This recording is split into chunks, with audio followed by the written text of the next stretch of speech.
माननीय निर्मला सीतारमण जी ने जो बजट में कहा है उसमें प्रथम है कृषि, दूसरा एमएसएमई, तीसरा है निवेश, चौथा एक्सपोर्ट। मैं चूंकि समय आपने बहुत कम दिया है, अभी देखा 10 मिनट था, अब हो गया 6 मिनट फिर 5 मिनट। मैं अनुरोध करूंगा थोड़ा समय दे दीजिएगा।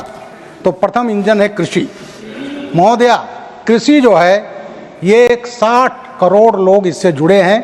अगर मजदूरों को जोड़ लिया जाए तो उससे कहीं संख्या होती है, इसलिए कृषि का बहुत बड़ा रोल है और इसीलिए कृषि को रोजगार का सबसे बड़ा स्रोत माना जाता है और अर्थव्यवस्था की रीढ़ है।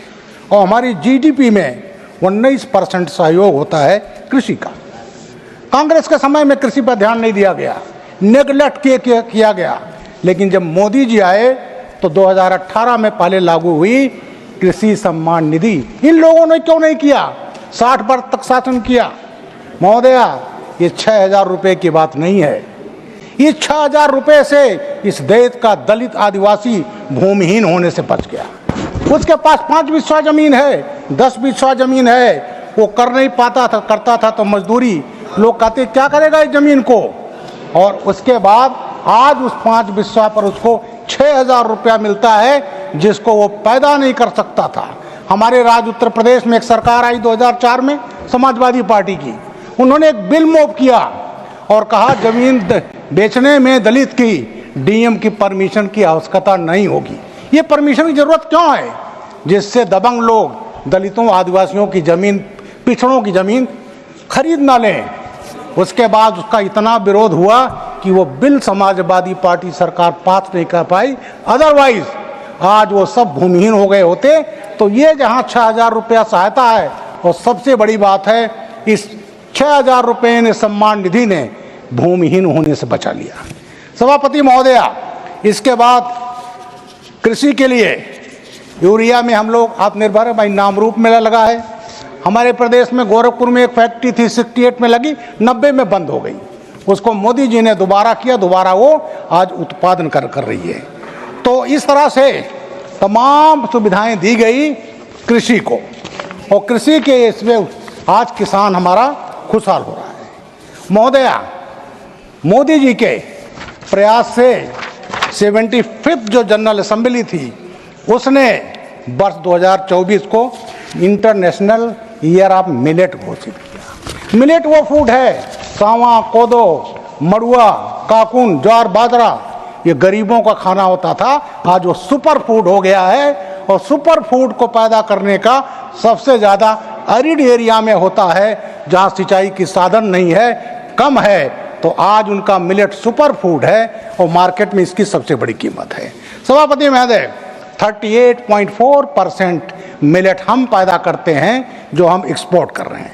अब कांग्रेस के आता हूँ। कांग्रेस में क्या हुआ था? PL 480 1954 में लाया था, वो लाल गेहूं। महोदय, अभी हमारे ये दीपक प्रकाश जी कह रहे थे झारखंड में गरीबी इतना है लोग कटहल का बीज खाते हैं।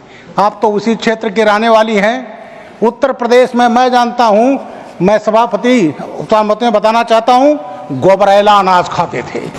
जो जानवर जब दवाई होती थी बैल खा लेता था, उसके गोबर से जो अनाज निकलता था साबुत, उसको धुल कर लोग खाते थे उत्तर प्रदेश में। मैंने अपनी आंखों से देखा है। तो कांग्रेस के ज़माने में गोबरेला अनाज, साखू के बीज, ये तमाम चीज़ें लोग खाते थे।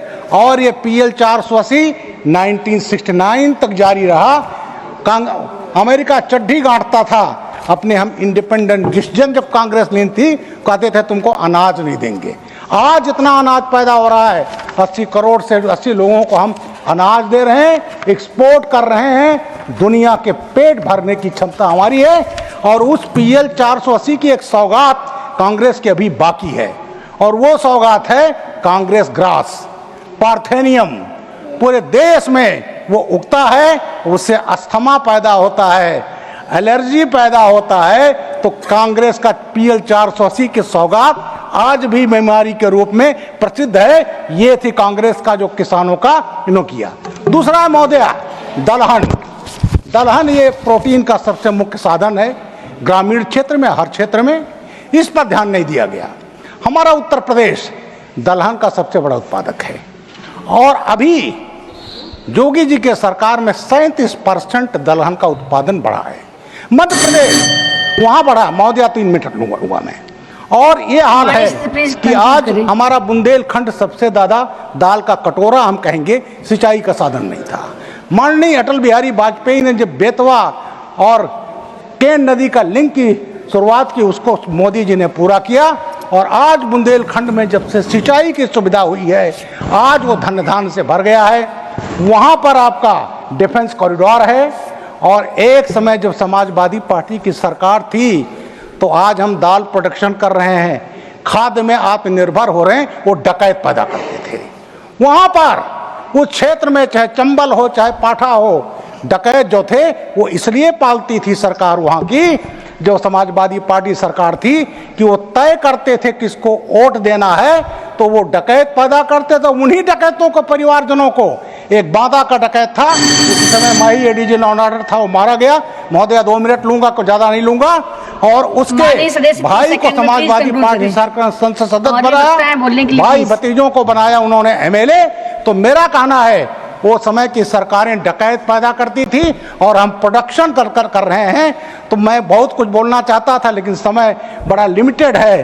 तो मैं इस बजट का बहुत प्रशंसक हूँ।